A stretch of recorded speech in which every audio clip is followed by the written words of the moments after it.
Génesis 41.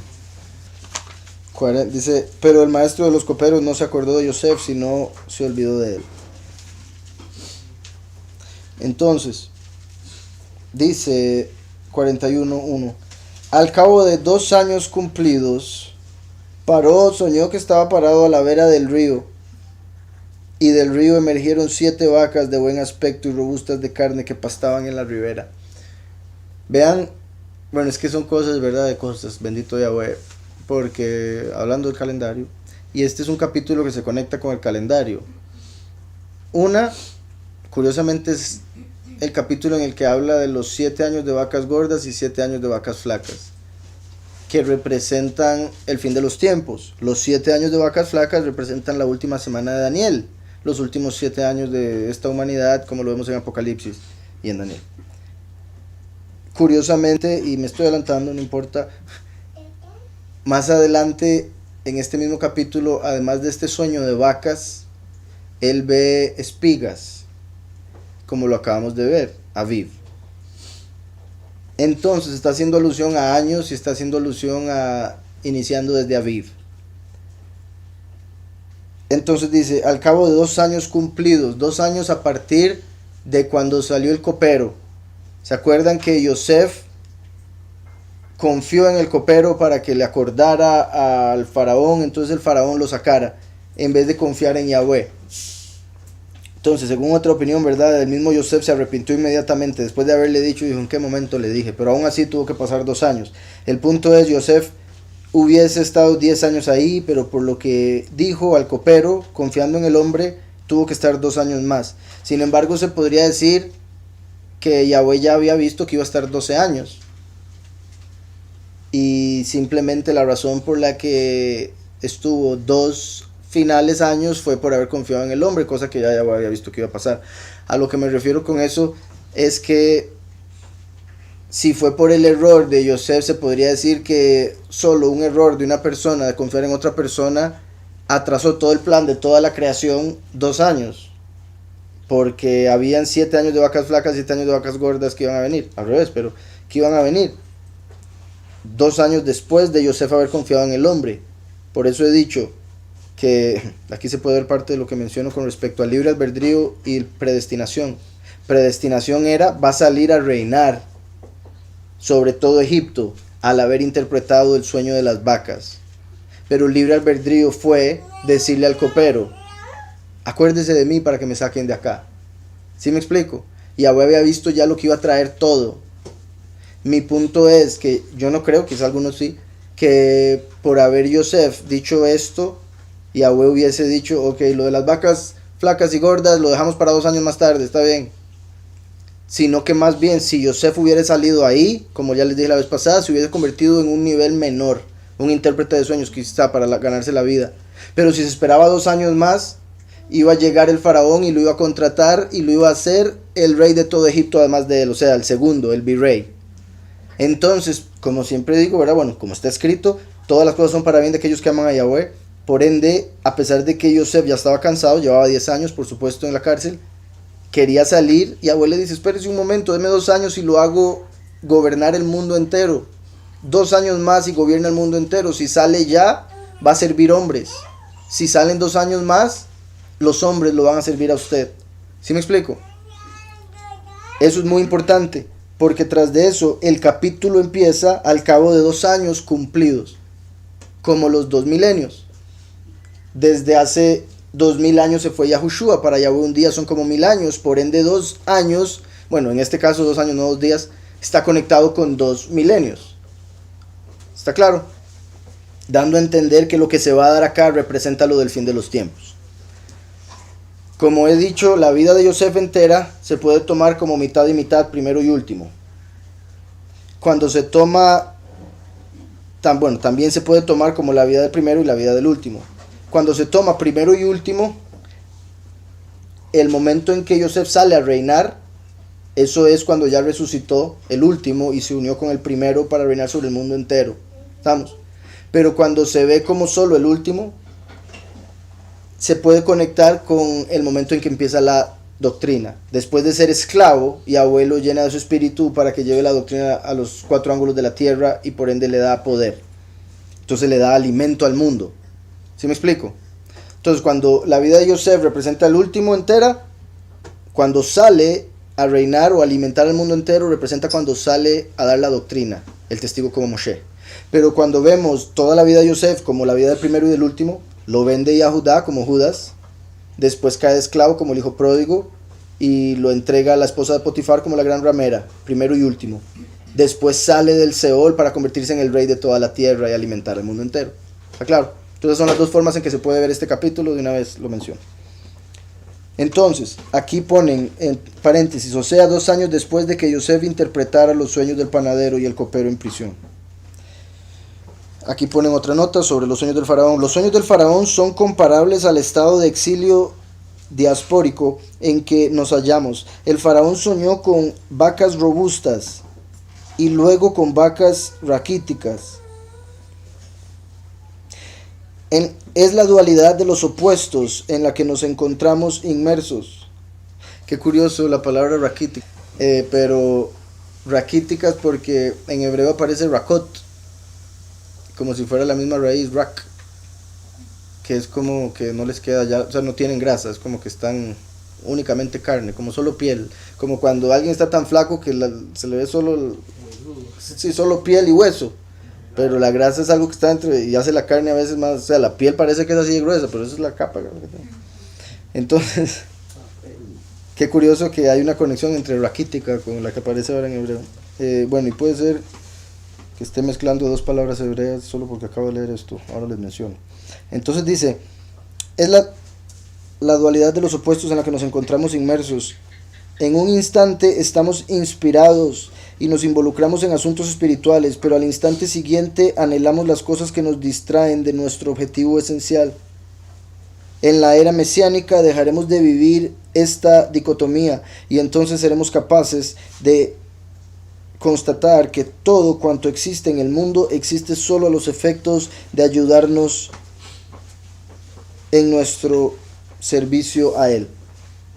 Entonces, decía, vuelvo al capítulo, al cabo de 2 años cumplidos, Paró soñó que estaba parado a la vera del río, ¿verdad? El río Nilo, que es el río de Egipto. Como ahí no llueve, entonces tuvieron que hacer que del Nilo vinieran canales a todos los lugares donde sembraban. Entonces no era que ahí caía la lluvia y daba la tierra, sino que el Nilo se levantaba en una época del año, cuando salía una estrella, que es representada por Yosef, como ya lo he mencionado, ahora lo veremos después. Entonces cuando salía la estrella, el Nilo se levantaba. Por eso cuando Yosef, Jacob, todos ellos iban a un pozo, el agua se levantaba. Cuando Yosef llegó, el Nilo se levantó, entonces vieron una conexión y dijeron, Yosef es como la estrella sirio, que cuando sale se levanta el Nilo. Entonces el Nilo se levantaba y estos canales que estaban a los lados se llenaban y llevaban agua a los lugares donde sembraban. Entonces el Nilo se conecta con la fuente de comida de ellos, por eso estaba al lado del Nilo cuando salen las vacas. Las vacas tienen que ver con ¿verdad? Animales que sirven en la granja, que se comen y que ayudan, digamos, el buey y demás, que ayudan a arar la tierra. Entonces dice, y del río emergieron 7 vacas de buen aspecto y robustas de carne, y pastaban en la ribera. En hebreo aquí hay algo curioso, el 2 decía, y he aquí del río subieron 7 vacas hermosas, y efod, a la vista.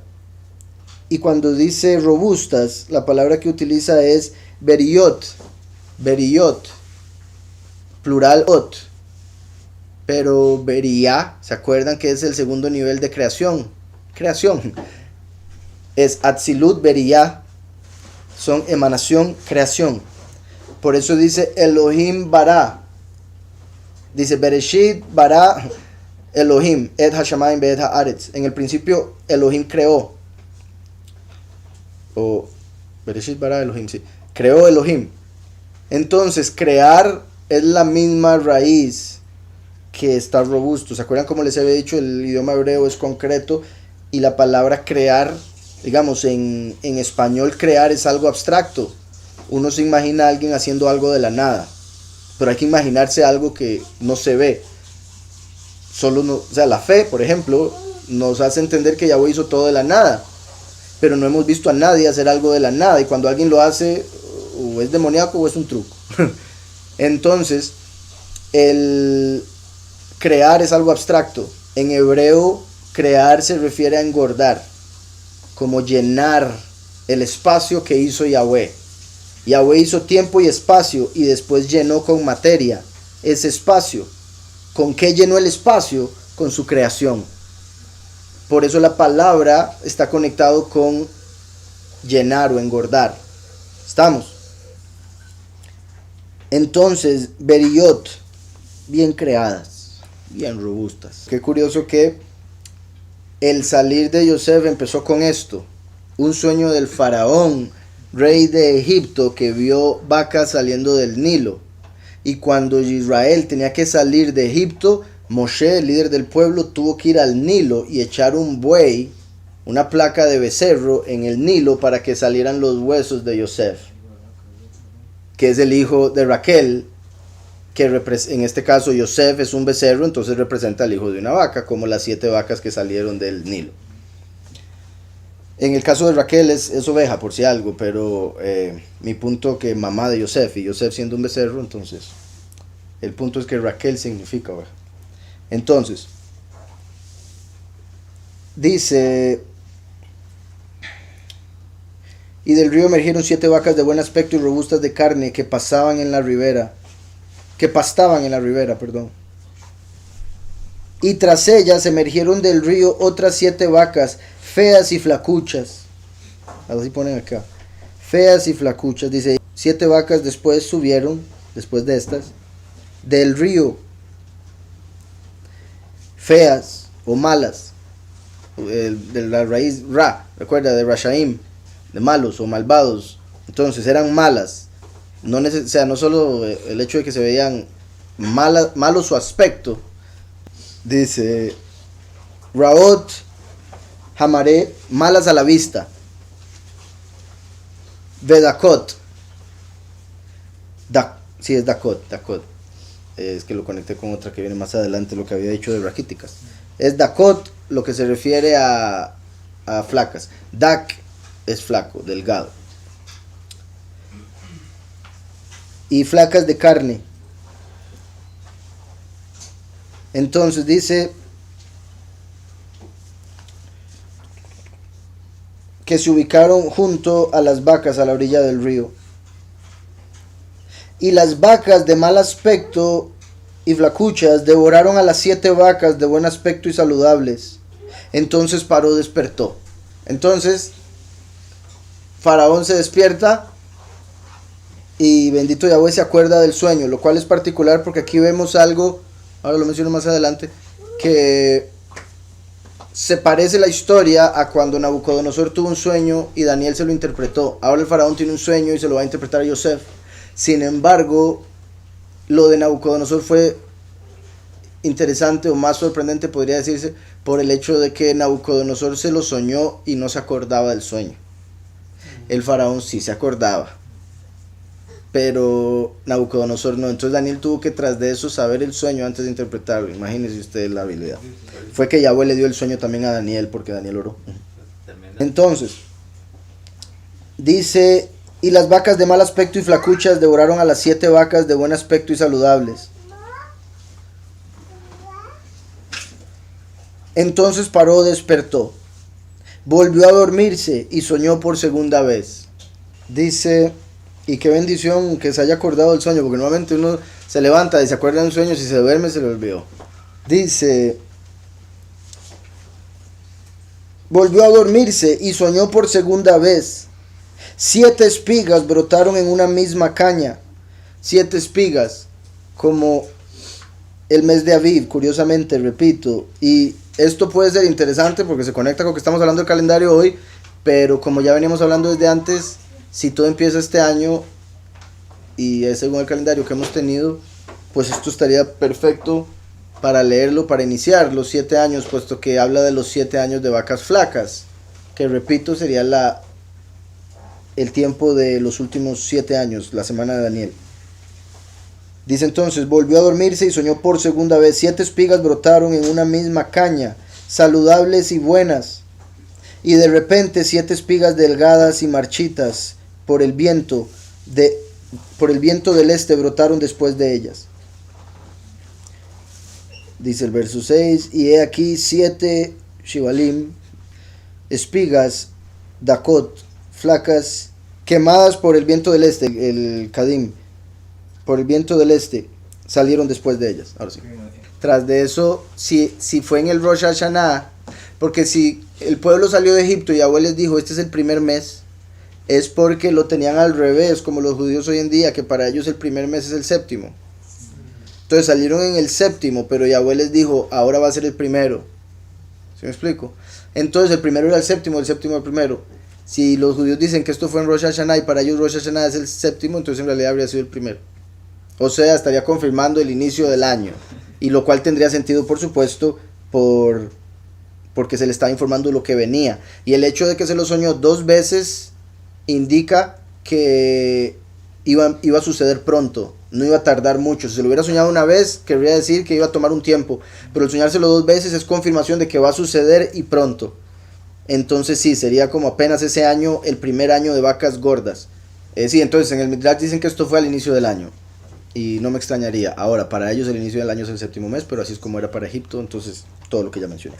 Decía, y de repente 7 espigas delgadas y marchitas por el viento del este brotaron después de ellas. Las espigas delgadas se tragaron a las 7 espigas saludables y llenas. Despertó Paró y asumió que fue un sueño. Vamos a ver el verso 7, al final dice, y se despertó, verás que me ha parecido curioso el verbo yikatz. Bueno, en este caso yikatz quiere decir se despertará, pero aquí aparece con una vav reversible, entonces lo vuelve, se despertó. Pero yikatz como de ketz, que es el final, como el final del sueño. Entonces, o el final de dormir es cuando uno se despierta.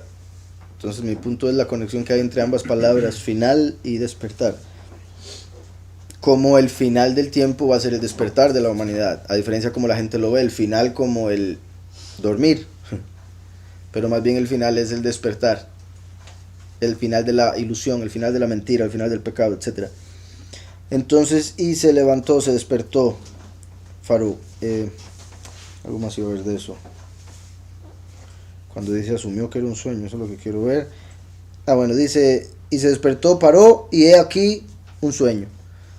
Entonces, quiere decir que se levantó y dijo, mira, soñé otra vez. Entonces, el hecho de que menciona primero vacas, como ya mencioné, se refiere para comida y para servicio de traer comida de la tierra, como arar la tierra y demás, leche y otras cosas. Y ahora espigas, cosas que salen de la tierra.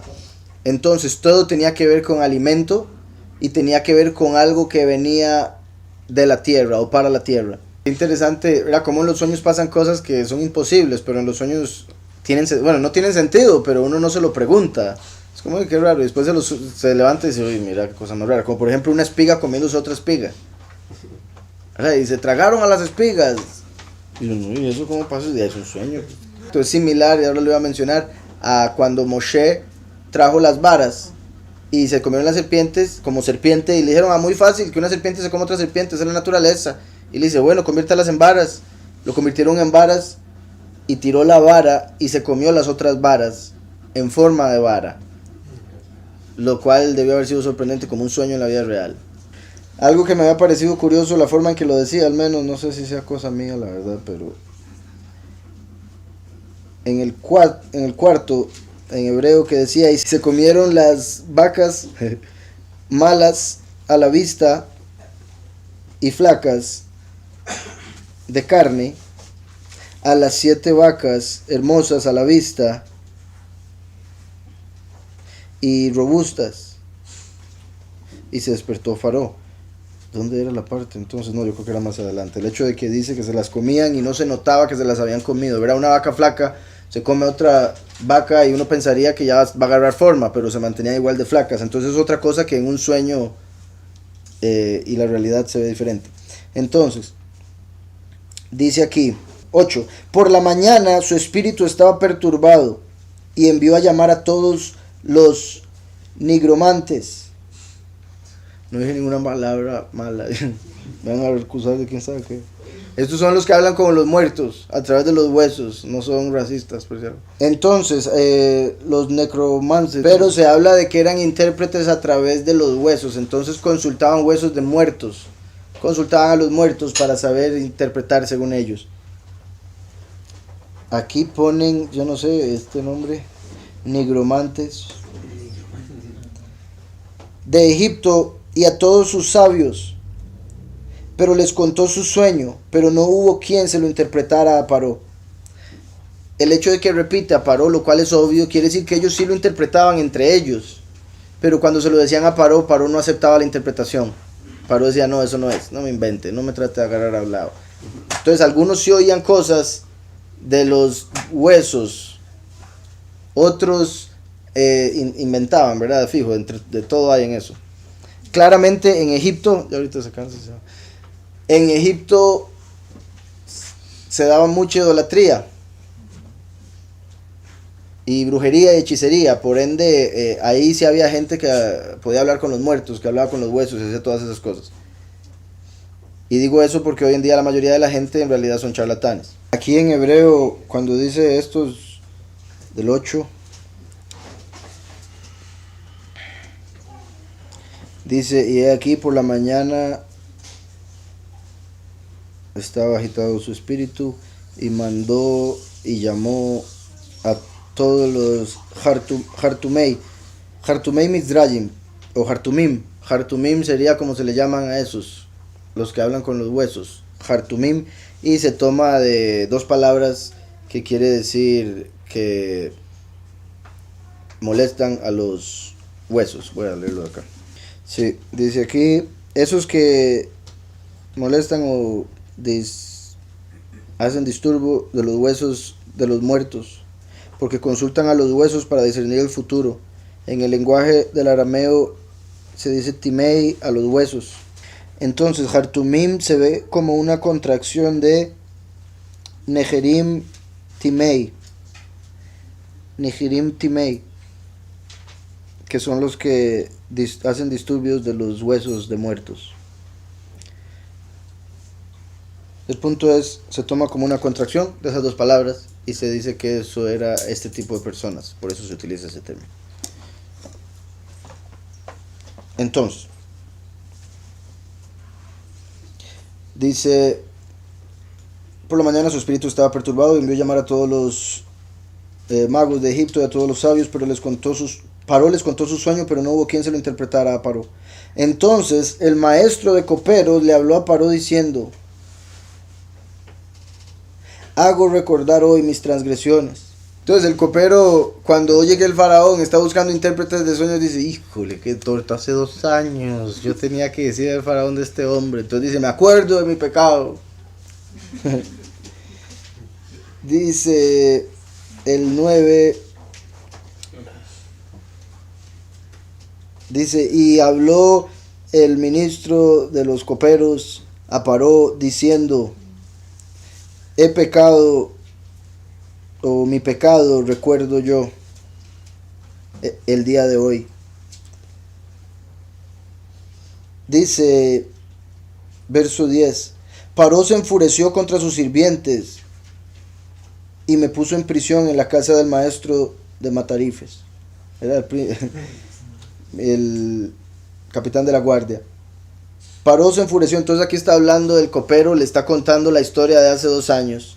Y también, ¿verdad? Uno lo puede tomar como que se acordó de que le falló a Yosef, pero en realidad el punto principal es que esto hizo que el copero se acordara de cuando le falló al faraón.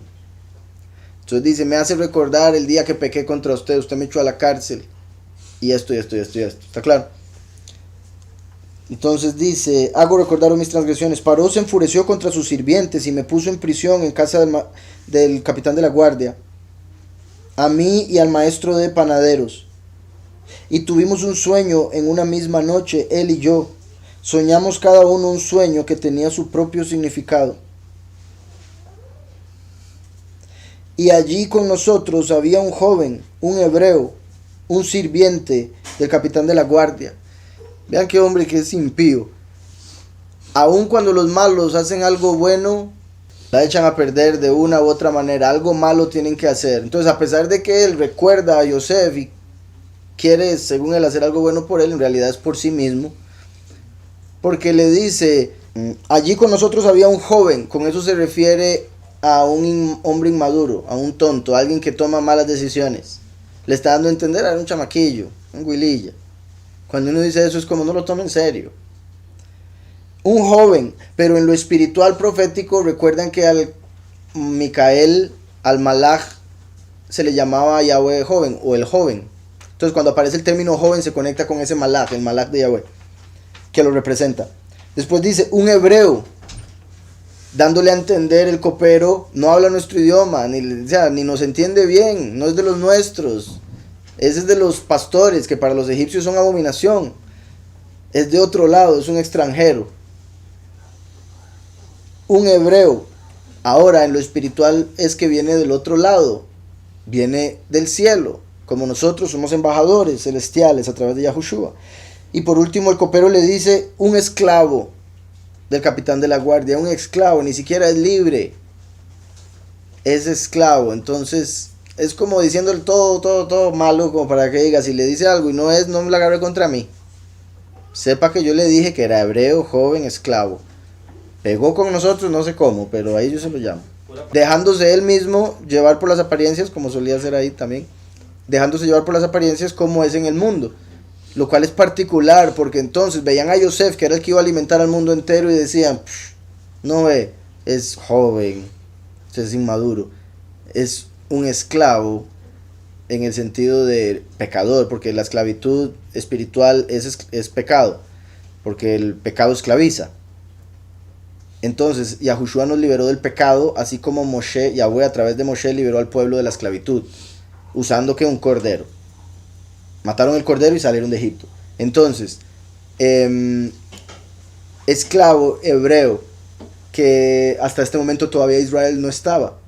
Entonces son como del otro lado del charco, como curiosamente los que estamos ahorita en el occidente, para los de Israel somos edomitas o cosas así. Entonces a los 30 años, es que ya me adelanté, pero a los 30 años sale de la cárcel, lo cual representa a Yahushua saliendo a hacer su ministerio a los 30 años. Lo particular es que habrían 7 años de vacas gordas, 7 años de vacas flacas. Entonces él tenía 37 años cuando terminaron los de vacas flacas, perdón, de vacas gordas, y vendría el tiempo de vacas flacas que representan los últimos 7 años. Eso podría ser indicar más o menos la edad del último, puesto que Yosef ya tendría 37 para el final de las vacas gordas, y eran 7 años de vacas gordas. A los 30 empezó, entonces se cumplieron 37 exactos. Por ende, habría empezado a los 38 lo de vacas flacas. Dice, y allí con nosotros había un joven, un hebreo, un sirviente del maestro, del capitán de la guardia. Y dice, a quien se lo contamos, y él nos interpretó nuestros sueños. Interpretó a cada uno conforme a su sueño. Sí, lo que iba a leer era el dicho, de que los impíos, aun cuando buscan hacer algo bueno, lo hacen mal. Dice aquí, malditos son los impíos, porque sus bondades no son completas. Ya que mencionó a Yosef en términos despectivos, como un joven, o sea, un tonto, no estaba listo para una posición de grandeza. Un hebreo, o sea, que no era familiar con el lenguaje de los egipcios. Y un esclavo. No está escrito en los protocolos de Egipto que un esclavo no puede tener soberanía o vestir ropa de príncipes. Entonces, al decirle que es un extranjero y un esclavo, le está diciendo, en Egipto es prohibido que un esclavo se vuelva líder. Sépalo de una vez. Cuidado, le da oposición. Y aquí vemos a un siervo diciéndole al faraón, manipulándolo para que actúe de una manera. Ya solo con eso habrían colgado. Entonces, el dicho es que los impíos, las bondades de los impíos siempre quedan incompletas. Entonces, dice por acá: y tal como nos interpretó, así ocurrió. A mí me restituyó a mi puesto e hizo colgar al otro. Aquí y en otras partes de la escritura vemos esta forma de hablar. Se sabe en la historia que fue el faraón el que los echó ahí, entonces es el faraón el que tiene autoridad de sacarlos de ahí. Entonces cuando dice eso se entiende que históricamente fue el faraón, pero espiritualmente la forma en que lo dice está diciendo que fue por la interpretación de Yosef que él salió de la cárcel, que es como si estuviese diciendo: Yosef me salvó con esa interpretación, porque él me sacó. ¿Sí me explico? En Hebreo 13 dice: y he aquí como interpretó para nosotros, así aconteció. A mí me devolvió sobre mi puesto y a él lo colgó. Entonces, ¿verdad? Al panadero. Y es como si lo hubiese hecho Yosef a través de su interpretación, por la forma en que ahí está escrito. Repito, se refiere al faraón, pero por como está escrito es como si hubiera sido Yosef el de la autoridad para sacar y colgar, que con lo que habíamos hablado en ese capítulo se representaba a Yahushua, como restaurando a Micael después de su caída como hijo pródigo, y colgando a Lucifer por haber colgado a Mashiach y matado al último y al testigo como Eliyahu. ¿Sí está claro? Entonces representa a Yahushua, a Yosef, colgando a uno, Satanás, y restituyendo al otro, Micael. Y hay otras interpretaciones que vimos, ¿verdad? Pero solo estoy diciendo esa por el punto. Dice: entonces Paró mandó llamar a Yosef y prontamente lo hicieron salir de la fosa.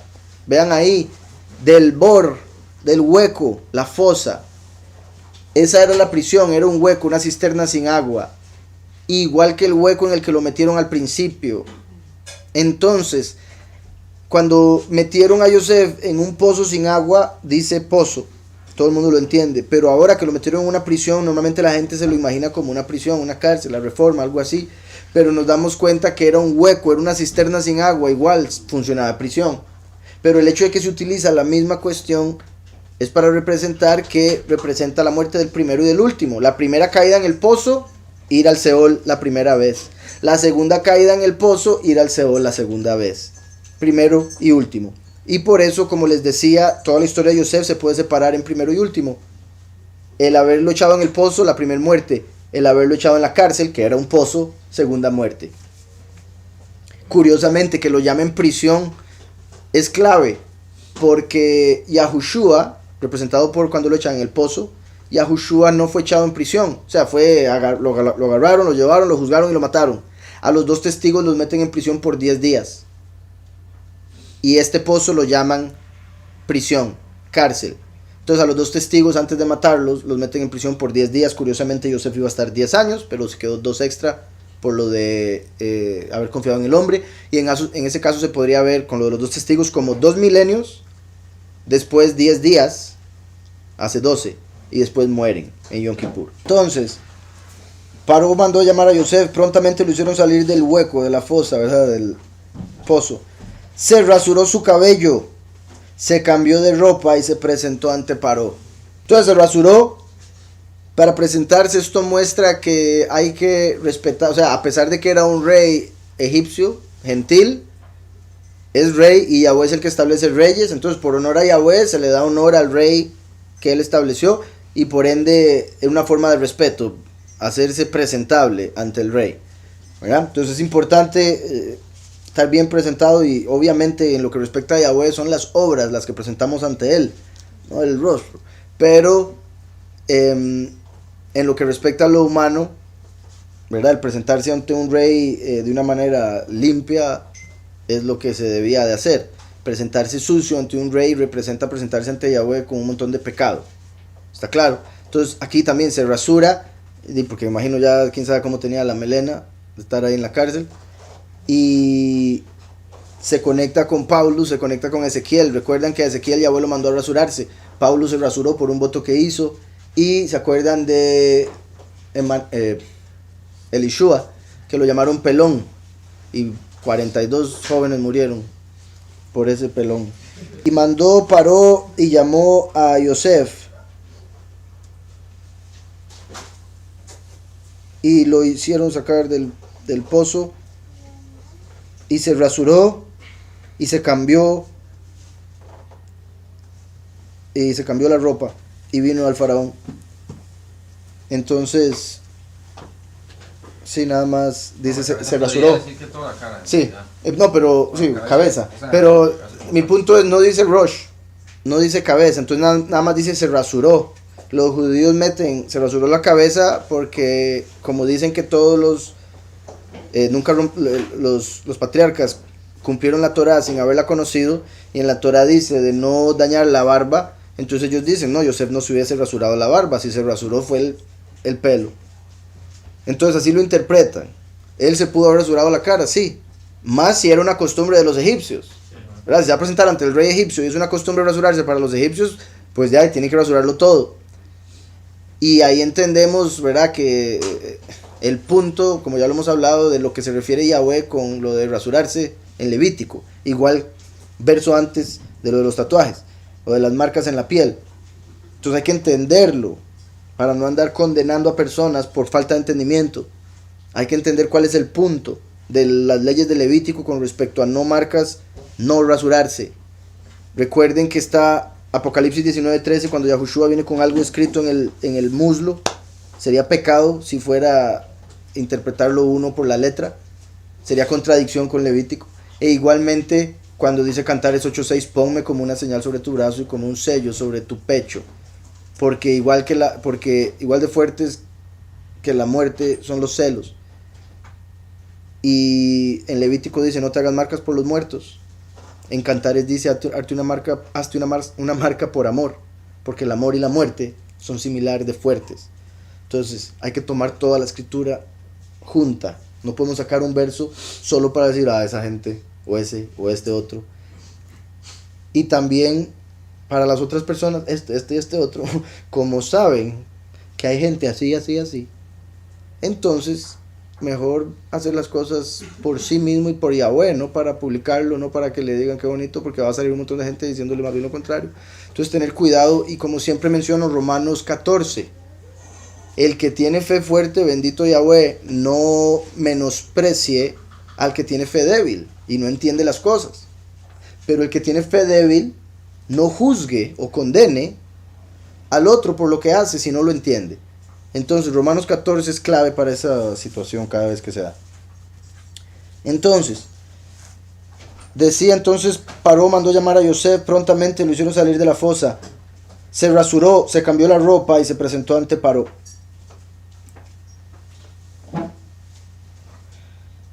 Paró le dijo a Yosef, tuve un sueño.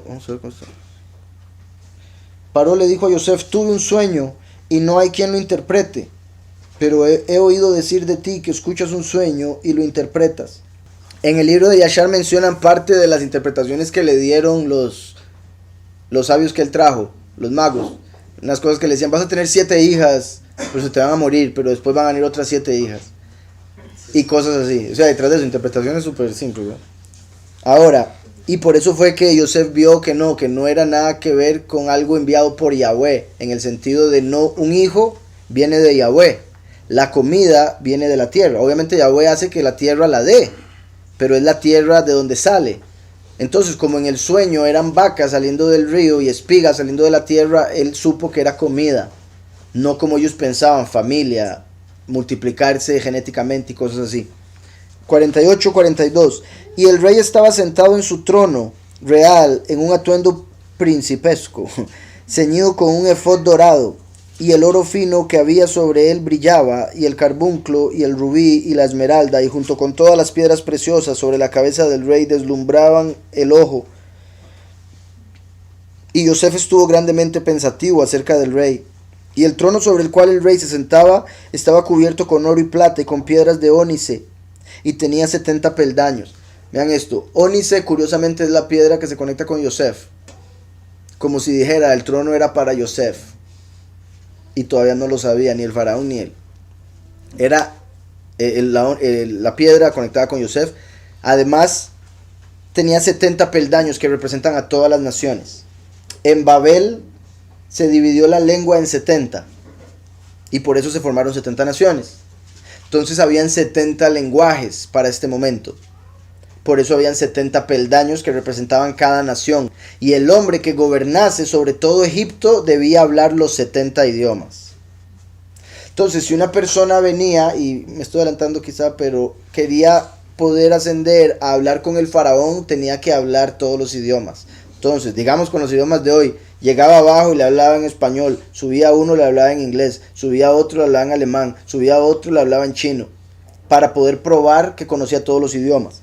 Dice aquí, tenía 70 peldaños, y era su costumbre por toda la tierra de Mizraim que todo hombre que viniera a hablar con el rey, si era un príncipe o uno que tuviera estima a la vista del rey, oigan, él ascendía hacia el trono del rey hasta el peldaño 31. Esto es particular, perdón, sí, 31, porque, ¿se acuerdan de la masonería? Hay diferentes ritos. El rito azul, que son los primeros 3 grados o 3 peldaños. El rito escocés son 33, pero a partir del 31 se les revela que Lucifer es el dios de ellos. El peldaño 31 son los masones del rito escocés. Y el rito egipcio, Mizraim, llega como hasta el 93, una cosa así. Entonces, qué curioso que menciona, por un lado, la masonería está conectada con cosas de Egipto, y por otro lado, que el 31 era un peldaño específico para los príncipes, como si los masones en grado 31 se consideran príncipes, ¿no? Dice, y el rey descendía hasta el peldaño 36, y hablaba con él. Si él era uno entre la gente común, oigan, si era uno entre la gente común, él ascendía hasta el 3er peldaño, o sea, el rito azul. Por eso el que llega al 3er nivel de la masonería en realidad no es nada, es una persona común y corriente para los verdaderos masones. Pero para ellos son ya masones y son lo máximo, porque son el máximo del primer rito. Son el 3er nivel, entonces dicen, somos los más. Pero en realidad en la masonería los mantienen ahí para que sean los que le dicen a la gente, ay no, la masonería es buena, la masonería es cristiana, ¿cómo se le ocurre a ustedes? Porque en realidad ellos mismos no saben en qué están metidos. Porque en el grado 3, 2 y 1 los mantienen con mentiras. Cuando siguen ascendiendo y llegan hasta el 31 se les dice Lucifer es el dios de la masonería. ¿Está claro? Entonces vean como los príncipes hasta el 31, los normales hasta el 3. Entonces decía, ascendía hasta el 3er peldaño, y el rey descendía hasta el 4 y hablaba con él. Y su costumbre era además que cualquier hombre que entendía para hablar en todos los 70 lenguajes, él ascendía a los 70 peldaños y subía hasta que llegaba al rey. Y cualquier hombre que no podía completar los 70, él ascendía tantos peldaños como los lenguajes que podía hablar. Y era de costumbre en estos días en Mizraim que nadie reinara sobre ellos, sino el que entendía para hablar en los 70 lenguajes. Entonces, cuando Yahweh hizo la división de los lenguajes, envió a 70 ángeles. Pero había un idioma original, el hebreo. Y Yahweh se lo dejó a Eber y su familia, Abraham. Entonces, la familia de Abraham fue la única que mantuvo el idioma hebreo. El resto se le dieron 70 idiomas. Entonces estamos hablando de 71 idiomas. El faraón no hablaba hebreo. Era el idioma del hebreo Yosef. Cuando Yosef está en la cárcel, antes de este momento, se le manifiesta un malaj, como en Shavuot, a los discípulos, y le da las 70 lenguas. O sea, se le dio el don de lenguas a Yosef mucho antes de Shavuot, mucho antes del primer Shavuot de dar la Torah. Y aquí en cierta forma se está representando lo que se hizo en Babel, se está deshaciendo a través de Yosef. Y se está representando el fin de los tiempos cuando el profeta dice que se le va a devolver la lengua apartada a la humanidad para que invoquen a Yahweh por su nombre y ya no lo llamen Señor y otros títulos falsos. Entonces dice, Yosef vino delante del rey y él se inclinó a tierra delante del rey y él ascendió hasta el 3er peldaño y el rey se sentó sobre el 4 peldaño y habló a Yosef y el rey dijo a Yosef, yo soñé un sueño y no hay intérprete que lo interprete correctamente. Aquí Yosef subió al 3 porque la historia es un poco más extensa. Después de hablar, él vuelve a la cárcel, se duerme y ahí es donde llega el ángel y le da los 70. Entonces tendría que adelantarme un montón más de mí para ver. El rey dijo a Yosef: yo soñé un sueño y no hay intérprete que lo interprete correctamente. Yo ordené este día, por lo tanto, que todos los magos de Mizraim y los sabios aquí tenían que venir delante de mí. Y yo relaté mi sueño a ellos. Y uno me interpretó el sueño correctamente. Y después de esto, este día oí de ti que tú eres un hombre sabio y que correctamente puedes interpretar todos los sueños que oigas. Y Yosef respondió a Faraón diciendo: que Faraón relate el sueño que soñó. Ciertamente la interpretación pertenece a Elohim. Y Faraón relató los sueños a Yosef, el sueño de las vacas y el sueño de las espigas, y el rey cesó de hablar. Y Yosef estaba entonces ceñido con la ruach de Elohim delante del rey, y él supo todas las cosas que caerían sobre el rey desde ese día en adelante, y él sabía la interpretación correcta del sueño del rey, y él habló delante del rey. Y Yosef encontró favor a la vista del rey, y el rey inclinó sus oídos y su corazón, y él escuchó todas las palabras de Yosef. Y Yosef dijo al rey: no te imagines que son dos sueños, porque es solo un sueño. Para lo que el Elohim ha escogido hacer por toda la tierra, él ha mostrado al rey este sueño, y esta es la correcta interpretación del sueño. Las 7, y ahí ya viene la interpretación que en realidad sigue aquí. En el 10:49 de Yashar leo, dice: ahora por lo tanto nuestro soberano y el rey, he aquí que este hombre hebreo solo puede hablar la lengua hebrea, que eso sería una representación del último, solo hablando la lengua en la que nace. ¿Y cómo puede ser él nuestro segundo en gobierno? Y ya me estoy adelantando porque esto viene después aquí en la historia, pero como ya lo hablé, ya lo conté, lo voy a decir. Dice: ¿cómo puede ser este hombre nuestro segundo en gobierno, un hombre que ni siquiera conoce nuestro lenguaje? Ahora, por favor, envía por él, y que él venga delante de ti, pruébalo en todas las cosas, y haz como veas adecuado. Y el rey dijo: será hecho mañana, y la cosa que ustedes han hablado es buena. Y todos los oficiales vinieron ese día delante del rey. Y en esa noche Yahweh envió a uno de sus malachim, ministradores, y él vino a la tierra de Mizraim, a Yosef. Y el malach de Yahweh se paró sobre Yosef, y he aquí Yosef estaba tendido en su cama. Vean qué curioso, se paró sobre Yosef como la llama de fuego, ¿verdad? Los ángeles son llama de fuego, dice la escritura. El que hace de sus ángeles llama de fuego. Y está en la escritura que los discípulos en Hechos 2, que lo leímos esta semana, se puso el espíritu como una llama de fuego sobre sus cabezas, como una lengua de fuego, y recibieron lenguas. Aquí dice: el malach se posó sobre su cabeza y recibió lenguas. Entonces dice: y el malach de Yahweh se paró sobre Yosef, y he aquí que Yosef estaba tendido en su cama, en la casa de su amo, en la mazmorra, porque su amo lo había puesto de nuevo en la mazmorra a causa de su esposa. O sea, ya le interpreta el sueño al faraón y aún así lo vuelven a meter a la cárcel. O sea, eso no era todo, ya le hizo un favor al faraón, sí, ok, vuelve a la cárcel. Y el malach lo despertó de su sueño. Yosef se levantó y se paró sobre sus piernas, y aquí que el malach de Yahweh estaba parado opuesto a Yosef, y el malach de Yahweh habló a Yosef y le enseñó todos los lenguajes del hombre en esa noche. Claramente se los dio de alguna manera milagrosa, sobrenatural. No es como que se puso, ok, ¿verdad? Esto es goodbye. Esto es, ¿verdad? No fue que le enseñó los idiomas como uno los aprende. Lo más seguro fue, como les decía la vez pasada, de que en el cerebro hay unos switches que lo más seguro el ángel vino y le hizo preparar. Sí, es como si, por ejemplo, uno nace en blanco, pero en potencia para hablar cualquier idioma. A través de la crianza, los papás establecen cuál idioma de todos los idiomas que hay, por decirlo así. Todos los lenguajes del hombre en esa noche. Oigan, y él llamó su nombre Yahusef. Esto es poderosísimo. Por eso, como les decía, y bendito Yahweh que incluimos el libro de Yashar para todavía agarrar más interpretación. Este es el nombre Yosef. Él añadirá Yosef. Y Yahweh le añadió una Hey, y se convirtió en Yahusef. Entonces, recuerdan que la letra Hey representa a la Ruach, el espíritu. Por eso uno dice Hey y sale aliento de la boca. Entonces le agregó la Ruach, o sea, le dio el espíritu como en Shavuot, por eso le dio el don de lenguas. Y fue reflejado por el cambio de nombre. Se convirtió en una nueva persona. Y por eso lo que les decía, y aquí se puede unir todo, porque salió de la cárcel una vez y lo volvieron a meter, y ahora va a salir de la cárcel otra vez con otro nombre, que sería como primero y último, y después de la muerte del último resucita hecho uno con Yahushua. Por eso no es Yosef, es Yahusef, porque se hizo uno con Yahushua. ¿Sí me explico? Entonces se le dio la letra Hey, que representa la Ruach, como cuando Abraham se cambió a Abraham, y Sarai a Sarah. Ahora Yosef a Yahusef. y tiene las primeras 3 letras del nombre Yahweh, ¿verdad? Como podemos ver que son las primeras 3 letras del nombre Yahushua.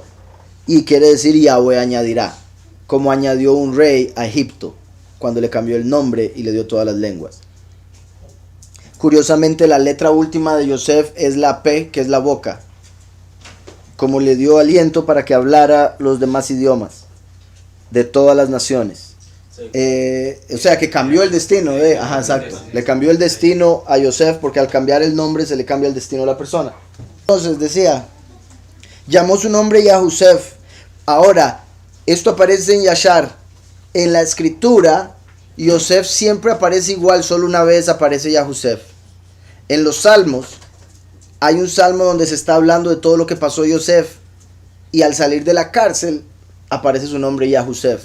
Entonces el Salmo confirma esto, que en la cárcel se le cambió el nombre.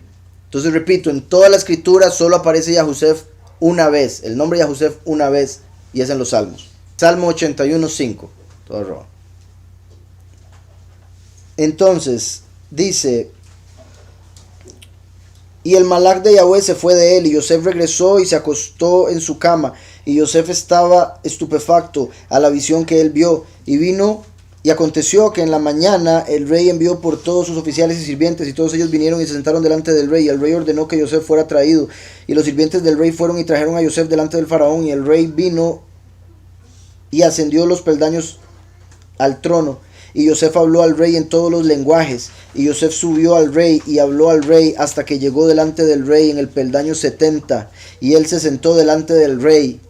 Se imagina, y para todos los que estaban ahí criticándolo y diciendo, no hombre, es este hombre que va a saber, no sabe, con sus costos sabe hebreo.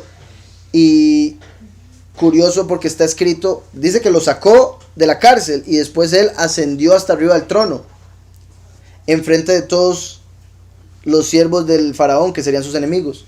Como cuando Yahweh resucita al último, sale del Seol, sale del pozo, y después le dice, subid acá, y sube al trono en vista de sus enemigos, como dice Apocalipsis 11. ¿Está claro? Entonces representa ya la resurrección cuando toma el trono. También es sorprendente, ¿verdad? Llegó imagina usted el faraón cuando lo tiene a la pura par y le dice, Yosef, Shalom Alejem. Y el faraón, ese no me la sé. Entonces el faraón sabía 70, Yosef 71, por ende, según la ley de Egipto, Yosef estaba por encima del faraón.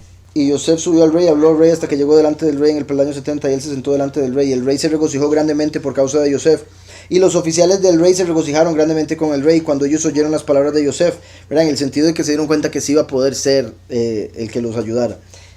Y esta cosa pareció buena a la vista del rey y los oficiales de nombrar a Yosef para ser segundo al rey sobre toda la tierra de Mizraim. Y el rey habló a Yosef diciendo, vean qué particular como lo sigue llamando Yosef, a pesar de que ya lo llamaron ya Josef. Ahora tú me diste consejo de nombrar un hombre sabio sobre la tierra de Mizraim, para que con sabiduría salvara la tierra de Mizraim. Y ahí continúa. Y esto es parte del próximo capítulo, entonces lo voy a dejar para después. Ya eso es nada más porque la historia creo que era buena para ahorita. Y hay un detalle más. Curiosamente, a Yosef Yahweh le cambia el nombre en la cárcel. O sea, Yosef nace con un nombre, Yahweh le cambia el nombre. Como Jacob nace con un nombre, Yahweh le cambia el nombre. Abraham sale con un nombre, Yahweh le cambia el nombre. Igual que en Isaías 45, Yahweh habla del último y dice, te di nombre y te puse un nombre nuevo. Bueno, lo dice diferente, estoy parafraseando. Y porque lo traducen diferente. Algunos dicen nombre insigne, otros dicen apellido, otros dicen, entonces dependiendo de la traducción. Pero el punto es que tenía un nombre y Yahweh le da otro nombre. Entonces en lo que respecta al último, 2 nombres. Y Yahushua vino con uno porque representa a Yahweh, que es uno. Y vino con el nombre del Padre en su nombre. Por eso dijo, yo vengo en nombre de mi Padre y no me recibes. Cuando uno venga en su propio nombre, van a recibir. Entonces, Yahushua vino con un nombre. Después Yahushua nos dice en Apocalipsis, le pondré mi nombre nuevo a los escogidos. Entonces Yahushua ya tiene un nombre, Yahushua, nombre nuevo, segunda venida. Al último, nace con un nombre que le dan sus papás y después Yahweh le da un nombre nuevo, que sería el nombre nuevo de Yahushua, el primero, ahora como último. Espero se está entendiendo. Mucha gente, como uno aprende del nombre Yahushua, ya después de viejo, algunos todavía jóvenes, pero el punto es que antes se le había dicho que era Jesús, después uno se da cuenta que el nombre es Yahushua. Mucha gente lee Apocalipsis donde dice mi nombre nuevo y la gente dice, Yahushua, porque es nuevo para ellos. Pero ese es el nombre de siempre. Y Jesús nunca ha sido su nombre. Yahushua ha sido siempre su nombre. Entonces el nombre nuevo se refiere a otro, que se refiere al nombre del último. ¿Sí me explico? Y no el nombre del último que ponen sus papás, sino el nombre del último que le pone Yahweh, su Padre Celestial. ¿Estamos? ¿Se acuerdan que además de eso, Yahweh dice que al último le llamarán Yahweh Sidkenu, que es el mismo nombre de la Nueva Jerusalén? Entonces está el nombre que Yahweh le pone y el título que se le da para ese nombre. Ahora estaba por leer, y lo veremos después, que el faraón le pone nombre nuevo a Yosef. Si no me equivoco es Sanaf Paneach, por ahí anda la pronunciación. Entonces Yahweh le acaba de cambiar el nombre y ahora el faraón le pone otro nombre. Entonces ahora tiene 3 nombres. Pero Sanaf Paneach en realidad es un título, como Yahweh Sidkenu. Entonces dice el verso 15. Paró le dijo a Yosef, tuve un sueño y no hay quien lo interprete, pero he oído decir de ti que escuchas un sueño y lo interpretas. Yosef respondió a Paró diciendo, eso está más allá de mí. Elohim le dará a Paró una respuesta favorable. Que sería también otra forma de traducirlo, sería como que no está en mí. Entonces dice, y dijo Paró a Yosef, un sueño soñé y intérprete no hay. Y yo escuché de ti diciendo que escuchas un sueño para interpretarlo. Y dice después el 16, y respondió Yosef a Paró diciendo, Biladai, eso es todo. Biladai, Elohim Yane et Shalom. Entonces dice, no en mí, no está en mí, Biladai. Elohim responderá con paz, con Shalom.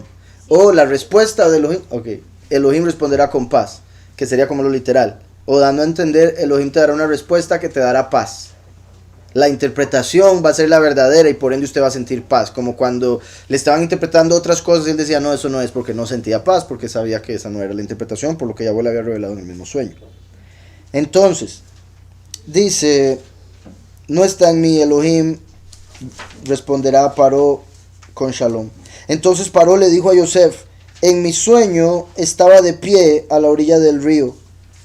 Del río emergieron 7 vacas saludables y de buen aspecto, que pastaban en la ribera, y de repente otras 7 vacas emergieron después de ellas, pobres, muy feas, de traza y flacuchas. No he visto otras tan malas en toda la tierra de Egipto. Malas, recuerdan que era el aspecto. No había visto unas tan así, tan feas. Y las vacas flacuchas y feas devoraron a las 7 primeras vacas saludables. Y entraron dentro de aquellas, pero no se percibía que hubieran entrado, pues su aspecto era tan malo como al principio. Entonces desperté. Esto es clave, que no lo había mencionado aún en las otras partes, pero verdad, que es lo que mencioné ahora. Se comían las vacas flacas, se comieron esas vacas gordas y aún así quedaban flacas. Que es como dando a entender, no importa cuánta prosperidad haya habido en los 7 años pasados, no se va a poder notar en esos 7 años de vacas flacas, en lo absoluto. Nadie notaría que hubo tanta riqueza, tanta prosperidad en esos 7 años pasados. Dice, entraron dentro de ellas, ¿verdad? El verso 21, así literalmente, y vinieron al interior de ellas, y no se conocía que habían venido a su interior, y se veían malas. Verso 22, y en mi sueño vi 7 espigas brotando en una misma caña, llenas y buenas, pero de pronto otras 7 espigas secas, marchitas y quemadas por el viento del este crecían tras ellas. Las 7 espigas raquíticas se tragaron a las 7 espigas buenas. Este viento del este representa, es llamado también viento solano, es el viento también que al ser seco y caliente representa la destrucción de la abominación desoladora. Entonces, como lo que va a traer la abominación desoladora en este tiempo final, primero a través de la bestia, va a empezar el hambre de los últimos 7 años de la historia humana. Entonces por eso el viento del este que secaba estas espigas. Las 7 espigas raquíticas se tragaron a las 7 espigas buenas. Le dije esto a los hechiceros, pero no hay quien me diga, no hay quien me declare lo que es. Ve'in Magid Li. Entonces Yosef le dijo a Paró, el sueño de Paró es uno solo. Elohim te manifestó a ti, Paró, lo que está por hacer. Lo que está por hacer. Se lo dice así porque al darle 2 sueños indica que ya iba a suceder. Y Yahweh es tan bueno que no hace nada sin primero revelárselo a los siervos los profetas. Entonces lo reveló a Yosef, pero a través del faraón, porque el faraón es rey, y como es rey, Yahweh también le revela, pero el rey no entiende porque no es rey de los que de Israel, por ejemplo. Entonces el punto es, se lo revela al rey, pero necesita un hebreo para que se lo interprete. El rey, al tener esa posición, Yahweh le revela las cosas que van a suceder en el mundo que gobierna. Pero al no ser un rey apartado, necesita un hebreo apartado para poder tener la interpretación de aquello que se le reveló. Las 7 vacas buenas son 7 años. Y las 7 espigas buenas son 7 años. Es el mismo sueño. Asimismo, las 7 vacas flacuchas y feas que emergieron después de ellas son 7 años. Y también las 7 espigas vacías y marchitas por el viento del este son los 7 años de carestía que vendrán. Es lo que yo le dije a Paró. Lo que Elohim está por hacer se lo ha manifestado a Paró.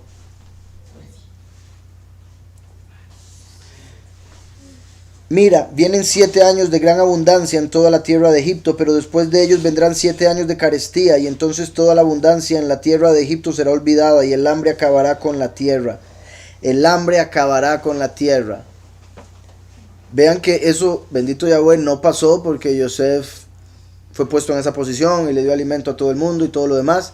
Pero esto es profético, de que va a venir un momento donde van a haber 7 años y va a haber un hambre espiritual que va a traer el fin de esta humanidad.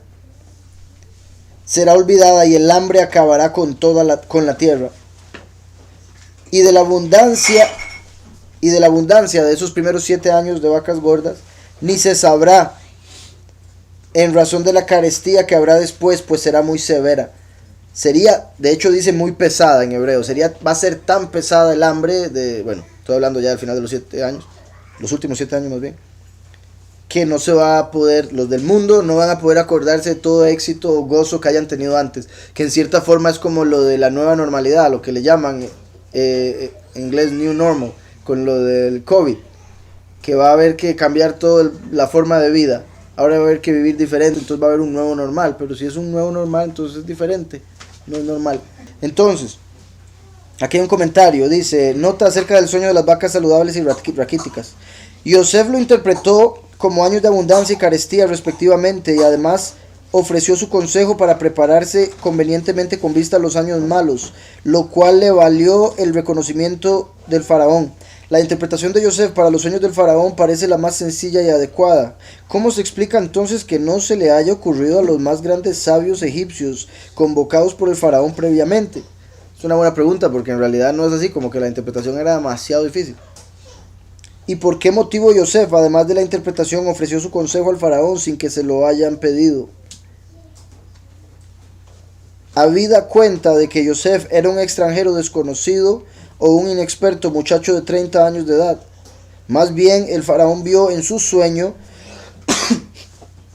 que las 7 vacas raquíticas estaban junto a las 7 saludables, y por eso los sabios egipcios no pudieron ofrecer la interpretación que diera Yosef, pues no comprendían de qué manera los años de carestía podrían seguir en simultáneo con los de abundancia, y por eso abandonaron esa interpretación más literal que explicar en cambio que el sueño significaba que el faraón tendría 7 hijas y enterraría 7 hijas, porque dado que tenía varias concubinas era plenamente factible que ambos opuestos sucediesen al mismo tiempo.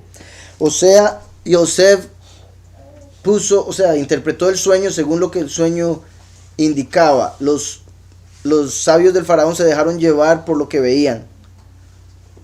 O sea, dijeron, no, ¿cómo van a haber 7 años de carestía después de 7 años de abundancia? Eso no es lógico. Pero Yahweh puede hacer lo que Él quiera. Y eso es lo que ellos no entendían. ¿Cómo va a haber tanto éxito y después se va a venir tanto pobreza? Eso es lo que no lograron entender. Dice, Yosef, en cambio, ofreció la interpretación más sencilla y literal, explicando cómo era factible que los opuestos aludidos en el sueño rigiesen a la vez, y por eso, además de la interpretación, ofreció también una solución para implementarla, la cual era parte de la interpretación misma. Yosef planteó que durante los años de abundancia debía tener en cuenta los años de carestía y acopiar granos, de lo que resulta que los 7 años de carestía están presentes junto con los 7 de abundancia, ¿verdad? Porque estaban al lado. Entonces había que tomar en cuenta toda la abundancia como para guardar para la carestía. Ese era el punto, y Abuel estaba diciendo en el sueño qué hacer. Era parte de la interpretación. De lo que resulta que los 7 años de carestía están presentes junto con los 7 de abundancia. Las dos situaciones opuestas se manifiestan en forma simultánea, tal como lo exigía el sueño del faraón. Entonces, decía: pero después de ellos vendrán 7 años de carestía, y entonces toda la abundancia de la tierra de Egipto será olvidada y el hambre acabará con la tierra. Vean qué particular que para este año entró Biden a los Estados Unidos, que ha sido la potencia mundial y se ha visto como, ¿verdad? Bueno, es un país de mucha abundancia, el desperdicio ahí es sorprendente, el consumismo es sorprendente, por eso hay tanta obesidad también, porque, ¿verdad? Uno puede ir a McDonald's, le agrega 30 centavos y le dan comida como para 4 personas, en el sentido de que, y eso se lo come una persona, entonces se convierte el tamaño de 4. Es muy... Como le he dicho a varias gente, o sea, no estoy diciendo saludable, no es saludable para nada, pero una persona en Estados Unidos con poquita plata puede vestir bien y comer bastante. Bastante. O sea, más bien hasta pobre tiene que tener cuidado de no engordar. Porque de verdad puede comer mucho. Claro, no es saludable, entonces con más razón engorda, ¿verdad? Por si algo. Pero allá en Estados Unidos, de $1 en una comida rápida y come un montón. Va con $5 y puede comprarse unas tenis, o sea, y nuevas, cosas así, o sea, es baratísimo. Obviamente dependiendo del lugar. Y eso hace que la gente quiera cosas de mucha plata para sentirse mejor que el montón de gente que puede andar con todo eso. Entonces, mi punto es que Estados Unidos es muy parecido a Egipto en ese aspecto. Y vean cómo Biden acaba de entrar al poder y se está trayendo abajo a Estados Unidos rapidísimo. Está empezando guerras y la economía la va a explotar de tanta inflación, porque puso a imprimir miles de billetes nuevos que no los puede defender la economía de los Estados Unidos. Por ende están haciendo una inflación inmensa y se va a venir abajo la economía muy pronto. Entonces decía 31: y de la abundancia ni se sabrá en razón de la carestía que habrá después, pues será muy severa. Y la repetición del sueño de Paró obedece a que el asunto está en firme para Elohim, y Elohim se apresura a cumplirlo. Entonces el sueño, el hecho de que se soñó lo mismo 2 veces con diferente interpretación y aún en la misma noche, era una confirmación de que el sueño se iba a cumplir y pronto. Que un comentario dice: enseñan los sabios que un sueño es una profecía de menor grado. Es una sexta parte de profecía. Esto es lo que les he dicho muchas veces. Es una sexta parte de profecía. Entonces, un sueño tiene un sexto de profecía. Otro sexto de lo que estaba pensando. Otro sexto de lo que pasó el día anterior. Otro sexto de lo que viene el día que sigue. Que podría estar incluido con profecía, pero bueno. Entonces, se divide en 6 partes el sueño, de las cuales una es profética. Entonces, dice... También nos enseña que la consecuencia de un sueño, oigan, depende de cómo se lo interprete. De modo que si se lo interpreta para bien, el resultado será bueno. Y por eso expresa el verso: y tal como nos interpretó el sueño, así ocurrió. Y por eso les decía, por la interpretación positiva recibió algo positivo. Entonces por eso también se puede interpretar que el copero dijo, por la interpretación de él fue que yo salí. ¿Sí me explico? Y... ¿se acuerdan lo que hablamos la vez pasada de un rabino que si le daban mucha plata interpretaba los sueños positivamente, si le daban poquitita plata interpretaba mal el sueño? Dice, por otro lado, el poder de tus actos es tal que con tus acciones de bien puedes transformar un mal sueño en bueno. Es muy positivo. Muchas veces nos soñamos algo malo, no quiere decir que está establecido que le va a pasar algo malo. Puede ser que Yahweh le esté diciendo, ore, cuídese, no caiga, porque le puede pasar esto. ¿Está claro? Entonces, a través de nuestras buenas obras podemos cambiar un mal sueño o una mala interpretación de un sueño específico ahí que hayamos tenido. Continúo entonces ya con el verso 33. Y ahora que Paró, bueno, está diciéndole Yosef Y la repetición del sueño de Paró obedece que el asunto está firme para Elohim y Elohim se apresura a cumplirlo. Y ahora que Paró se provea de un hombre entendido y sabio y lo ponga a cargo de la tierra de Egipto. Que Paró haga así, que nombre intendente sobre la tierra y prepare la tierra de Egipto durante los 7 años de abundancia. Es decir, en la interpretación del sueño estaba el qué hacer, y por eso él está continuando con eso. No está dándole un consejo que no le pidieron, está dándole lo que le pidieron. Porque el hecho de que estaban 7 gordas y 7 flacas juntas era para entender que había que agarrar de las gordas para poder mantener a las flacas. Pero el problema es que cuando las flacas se las comieron no se notaba que se las habían comido. Y eso indicaba que aunque hicieran lo que Yosef iba a decir, no iba a funcionar. Porque la comida se les pudrió, porque no lo hicieron bien. Entonces al final tuvieron que llegar a donde Yosef, y Yosef les vendía comida. Y ellos no podían pagar, entonces se vendieron a sí mismos. Y Yosef los compró para el faraón. Eso representa el último que viene y consigue a la humanidad para dársela a Yahweh, el rey del universo. Y ahora que Paró se provee de un hombre entendido y sabio y lo ponga a cargo de la tierra de Egipto, que Paró haga así, que nombre intendente sobre la tierra y prepare la tierra de Egipto durante los 7 años de abundancia, que junten toda la provisión de estos años buenos que vienen y que almacenen trigo bajo la custodia de Paró para abastecimiento de las ciudades. En el verso 34, donde dice sobre toda la tierra, y prepare la tierra de Egipto, ahí hay quienes interpretan ese verso un poco diferente. En vez de decir y prepare la tierra de Egipto, dice y saquen un quinto de la tierra de Egipto. Porque la palabra que utiliza tiene la misma raíz que 5 en hebreo, o quinto. Entonces interpreta algo que después se ve más adelante que Yosef les dice. O sea, esto sí sucedió, lo del quinto. Entonces pueden tomar ambas interpretaciones como correctas. Prepare la tierra. Y parte de la preparación era que de la comida que tiene saque un quinto para el tiempo que va a haber hambruna. Entonces, que junten toda la provisión de estos años buenos que vienen y que almacenen trigo bajo la custodia de Paró para abastecimiento de las ciudades y lo guarden. Dicha provisión será la reserva de la tierra contra los 7 años de carestía que habrá en la tierra de Egipto, de modo que la tierra no sucumba por el hambre. El consejo pareció bueno a Paró y a todos sus sirvientes. Dijo Paró a sus sirvientes: ¿podrá acaso ser hallado otro hombre como este, en que se encuentre el espíritu de Elohim? Bendito Yahweh, ¿verdad? Obviamente eso era parte del plan. Entonces puso en Faraón el querer como el hacer. Entonces el mismo Faraón les dijo: ¿va a haber alguien más? ¿Alguno? Todos ellos vieron que nadie pudo interpretar. Entonces él dice: ¿hay algún hombre como él, con el espíritu de Elohim, o sea, con revelación celestial? Y obviamente no, pero es ahí donde vemos en el libro de Yashar que los oficiales le dijeron: ay, pero ¿cómo va a ser él? Si él es hebreo, él es un esclavo, no puede gobernar, necesita saber los 70 idiomas, tráigalo y pruébelo. Entonces ahí fue donde dijo: ok, tráigamelo mañana. Y en esa noche el ángel llegó y le enseñó los 70 idiomas. ¿Está claro? Entonces ahí en este espacio que hay entre lo que acabamos de leer y lo que sigue la próxima semana, está ese proceso que leímos ahora de Yashar, y de fijo después vamos a leer más de Yashar porque es muy bueno todo lo que menciona ahí.